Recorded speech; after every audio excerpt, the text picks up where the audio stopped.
पुण्यातल्या जुन्नर तालुक्यामधील पिंपळवंडी गावामध्ये 9 वर्षीय चिमुरडीवरती अत्याचार करण्यात आला आणि या नराधमाने त्यानंतर तिची हत्यासुद्धा केली। नराधमाला बेड्या ठोकण्यात आलेल्या आहेत। मात्र पिंपळवंडीचे ग्रामस्थ आक्रमक झालेले आहेत। त्यांनी काही काळासाठी पुणे नाशिक महामार्ग रोखून धरला होता। आता वाहतूक सुरळीत झालेली आहेत, परंतु त्यांच्या संतप्त प्रतिक्रिया आहेत। ज्यांच्या शेतालगत ही सगळी घटना घडली ते आता आपल्यासोबत आहेत। हे कृत्य खूप संतापजनक आहे। काय नेमकं घडलं? काल मंगळवार दिनांक 18/8/26 रोजी एक दुर्दैवी अशी घटना या पिंपळवंडी जुन्नर तालुक्यामध्ये घडलेली होती। आणि या घटनेचं सांगायचं झालं तर जी पीडित मुलगी आहे तिचे आई वडील नित्यक्रमाप्रमाणे आपलं शेतावर मोलमजुरी करण्यासाठी कामावर गेले होते। त्याच्यानंतर ती मुलगी, जी पीडित मुलगी, तिला कांजण्या हा रोग म्हणजे त्वचेचा रोग झालेला होता आणि म्हणून त्या मुलीला त्यांनी काही शाळेत पाठवलेलं नव्हतं। आणि शाळेत न पाठवल्यामुळं ती घरीच होती, एकटी होती मुलगी। आई वडील तर कामावर गेले होते। आई वडील ज्या वेळेला दुपारी आले त्यावेळेला घरात त्यांची ती चिमुरडी काय त्यांना दिसली नाही। त्यांनी नंतर इकडं तिकडं शोधाशोध केली। शेजारी जी घरं आहेत त्या घरांमध्ये जाऊन इकडं तिकडं तिच्या ज्या मैत्रिणी, रोजच्या बागडणाऱ्या ज्या मैत्रिणी होत्या त्यांना चौकशी केली। त्या म्हटले काही जीव इथं काय आम्हाला भेटलेली नाही। त्याच्यानंतर त्यांचं थोडंसं टेम्परेचर हाय झालं आणि थोडंसं ग्रामस्थांना त्यांनी कल्पना दिली फोन करून। एक कैलास बर्डे म्हणून त्यांच्याकडे तो कामाला असतो, त्याला त्यांनी फोन केला। म्हटले असं असं माझी मुलगी काय घरी होती परंतु आता काय दिसत नाही आहे। म्हणून त्यांनी आमच्यासारखेला यांच्या सर्व म्हणजे ग्रामस्थांना फोन करून सांगितलं। नंतर तरी म्हटलं आपण तुम्ही आता आपल्या इथं बिबट्या प्रवण क्षेत्र आहे त्याच्यामुळे म्हटलं ती तिथं ओढा जवळ आहे। पुढं जर ओढ्यात ती गेलेली असेल आणि तशा प्रकारे जर काही घटना घडलेली असेल तर म्हणून आम्ही सगळ्या ग्रामस्थांनी तिथं ऊसाचं शेत असू द्या, तुमचं टोमॅटोचे काही जुने प्लॉट असू द्या किंवा इतर काही बागायताचे क्षेत्र असू द्या, ओढा असू द्या, ओढ्यामध्ये जाता येत नाही अशा ठिकाणी सुद्धा आमच्या ग्रामस्थ आणि त्याच्या आईवडिलांनी त्यांच्या नातेवाईकांनी शोधाशोध चालू केली, परंतु त्याच्यात काही यश आलं नाही। किती वेळ हे सगळं शोधाशोध? हे साधारणतः 1:30 नंतर हे सगळं स्प्रेड व्हायला चालू झालं आणि साधारणतः ही घटना मला वाटते 2-2:30ला त्यांनी लोकांना 2:30च्या दरम्यान लोकांना सांगायला सुरुवात केली त्यांनी।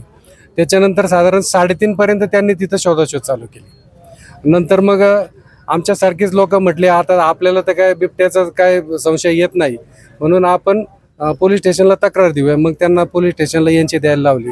यांची दिल्या पोलीस डिपार्टमेंट एवढं तत्पर आहे का त्यांनी लगेच तिथले मला वाटते 16-17 कर्मचारी पिंपळवंडीला पाठवले आणि त्यांची जी LCB वाले असतील, NDB वाले जे असतील त्यांनी पहिल्यांदा मार्ग निवडला का आपण CCTV कॅमेरे चेक करू। आणि 2 माणसं त्यांची डिपार्टमेंटची ही CCTV कॅमेरा चेक करत होती वेगवेगळ्या ठिकाणी आणि बाकीची जी लोक होती ती पुन्हा ते ओढे नाले ऊसाची शेतं। CCTV चेक करण्याची वेळ ती किती साधारण अंदाजे असेल? 4-4:30च्या दरम्यान असेल ना? आपण 4:30च्या दरम्यान लोक आली। हा, त्याच्यानंतर इकडे तिकडे चेक केलं, परंतु 5:30-5:45च्या दरम्यान CCTV चेक करायचं नियोजन त्यांनी केलं। तर गावात एक CCTV एक मेंबरच्या घरी आहे, तिथं कॅमेरे बसवलेले आहेत, तिथं चेक करायला लागले। आणि हाईट एवढी आहे साहेब त्याची का तो ह्या सगळ्या पब्लिक बरोबर बसून होता तिथं। अच्छा, म्हणजे तुम्ही सगळा शोधाशोध घेताय आणि हा नराधम तुमच्या सोबतच त्या ठिकाणी बसून स्टूलवर बसलेला होता तिथं। साहेब पुढं कॅमेरा चेक करतायत, हा पाठीमागं बसलाय आणि सांगतोय बघा असं तसं, यांच्याशी गप्पा मारतोय। त्याच्यावर कुठल्याही प्रकारचा गुन्हा केलेल्याचा त्याच्या चेहऱ्यावर काहीही जाणवत नव्हतं। त्याच्यामुळे तुम्हाला संताप आला असेल, पण तो जर तुमच्या सोबतच बसलाय आणि सगळं तो बघतोय, तोच उघड होतं का तोच आरोपी संताप येण्यासारखं आहे। परंतु काल जी घटना झाली या घटनेत पोलीस डिपार्टमेंट असेल, सगळे अधिकारी असतील, आपले पुणे जिल्ह्याचे GSP संदीपजी गिल साहेब असतील, सगळ्यांचं भरपूर मोठं सहकार्य त्यांनी वेळेस सगळ्या गुन्हेगार त्यांनी तत्परतेने त्या ठिकाणी आले। मग त्याच्या पुढे नेमकं कसं मग लक्षात आलं की ते झालं? CCTV चेक करत असताना तो ज्या वेळेला तिथं बसलेला होता त्यावेळेला तो सायकलवर कॅमेऱ्यातून जाताना दिसला। तर त्याने आठवण करून दिली सगळ्यांना का हे बघा मी काय सायकलवर चाललोय म्हणून। म्हणजे सांगितलं, त्यालाच परमेश्वरांनी बुद्धी दिली का तूच तुझं कबूल कर आता। त्याच्यानंतर अधिकाऱ्यांनी त्याच्याकडे पाहिलं असं वळून, तिथंच पहिला क्लू मिळाला। हा, तिथं क्लू मिळाला। नंतर माझ्या घरी ज्या वेळेला कॅमेरा चेक करायला गेलो तर असा एक उतार आहे त्या उतारावर एक सायकल, बाकी आम्ही चेक केलं साधारणतः 1:30 वाजल्यापासून कॅमेरा स्टार्ट केला, तर तोपर्यंत जोपर्यंत आम्ही चेक करत होतो 5:30 पावणे 6 वाजेपर्यंत, तर तोपर्यंत एक सायकल आली आणि अशी पटकन लेफ्ट साईडला वळायला दिसली आम्हाला. पण कॅमेऱ्याच्या जास्त दूर असल्यामुळं त्याचं काय आपल्याला एवढं काय तरी पण साहेबांनी ते क्रॅक केलं. ते काही तो इथं किती काहीतरी- वाजता मग त्याला कधी अटक केली, त्याला पोलिसांनी कशी चौकशी केली त्याची? सांगतो ना, साधारणतः ते सगळं घटनाक्रम चालू असताना साहेबांच्या निरीक्षणातून तो सुटला नाही. साहेबांनी त्याला 4 व्हीलरमध्ये टाकला आणि 2 अधिकारी कर्मचारी त्याच्याबरोबर, आणि ते त्याला फिरवत होते. तो सांगत होता रस्त्याने जाताना मला एक ऊसाची ट्रक तिथं, मी गणेश लेंडे म्हणून आहे त्यांच्याकडे, त्याला संशयित म्हणून त्यांनी लगेच ताब्यात लगेच घेतलं. ताब्यात घेतला.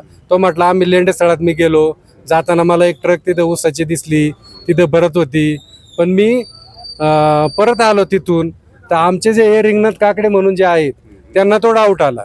ते म्हटले हा जर मळ्यात गेलाय तर तो परत येताना आपल्याला कॅमेऱ्यात दिसला पाहिजे, पण कॅमेऱ्यामध्ये तो मुळात जाताना दिसला नाही, तर यायचा सवालच आला नाही. तिथं पोलिसांचा संशय जास्त बळावला.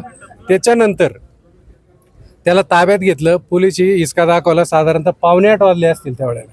7:45 वाजता आले. गायकवाड साहेब माझ्या बरोबर होते. त्यांना फोन आला, एक ते गुप्तला काम करतात, त्यांना एक फोन आला. म्हटले त्यांनी कबूल केलेले आहे, तुम्ही आहे तिथून इकडे या निघून. तर आम्ही सगळे तिथे गेलो. त्याने मग ते स्पॉट दाखवलं. त्यांनी तो स्पॉट दाखवला. तर साहेब त्याच्यात स्पॉट ज्या वेळेला दाखवला त्यावेळेला त्याला घेऊन आले. त्याच्यानंतर त्यांनी तिथं पण भुलवायचा प्रयत्न केला. पहिल्यांदा एक ठिकाण दाखवलं, म्हटलं हा इथे, पहिल्यांदा नाही, त्याच्या आधी त्यांनी फोनवर अधिकाऱ्यांनी सांगितलं का इथे इथे आहे. ते बाहेर होते ना, त्याला घेऊन पोलीस स्टेशनला होते. तर ते साहेबांच्या काय लक्षात येईना रूट. तो साहेबांना म्हटलं माझ्याकडे द्या. पण त्याला मी सांगितलं का मी स्वपन लेंडे बोलतोय, मला सांग व्यवस्थित नक्की कुठे. तो म्हटलं आपलं जे गुऱ्हाळ होतं ना, गुऱ्हाळाच्या शेजारून मी खाली गेलो. पुढे गेल्यानंतर तागाची शेती आहे, तिथे एक पाईप टाकलेला आहे, त्या पाईपाची तिथे मी तिला टाकलेली आहे. दिशाभूल आणि गुंगारा देण्याचा हा. प्रयत्न तो करतो. त्यांनी मला त्यांना काय ज्यावेळेला- म्हणून सांगून त्या मुलीला घेऊन गेला होता तो? काहीतरी फूस लावून घेऊन गेलता तिला, काहीतरी देतो म्हणून असं सांगितलं त्यांनी. म्हणजे ती त्याच्याबरोबर सायकल होती आणि सायकल ती सायकल मागत होती तिच्याकडं, यांनी दिली नाही. तो म्हटला देतो चल माझ्या संग, तिला सायकल शिकायची होती. हा असं सांगून घेऊन गेला तिला. परंतु सुरक्षेचा प्रश्न या निमित्तानं उपस्थित झालाय आता. नाही, सुरक्षेचा प्रश्न ते उपस्थित आहेच आहे, पण त्यात पण डिपार्टमेंटचं, पोलीस डिपार्टमेंट असं सगळ्यांचे त्या पटीत सहकार्य पण चांगलं आहे. वेळेत त्यांनी आले सगळे, त्या तपास पण चांगला आहे. कारण 1 ते 1.5 तासामध्ये आरोपीला त्यांनी अटक पण केली.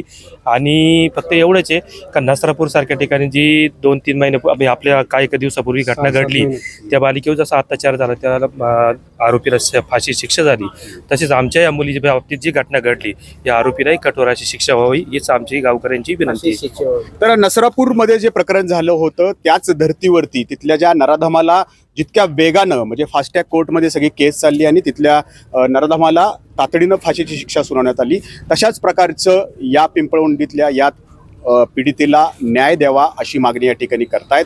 सरकार फास्टॅग कोर्टात हे प्रकरण चालवतं का आणि या नराधमाला फाशीची शिक्षा होती का याकडे आता सर्वांचं लक्ष लागून आहे. कॅमेरामॅन शैलेश जाधवसह नाजिमुल्ला, ABP माझा, जुन्नर, पुणे. ABP माझा, उघडा डोळे बघा नीट.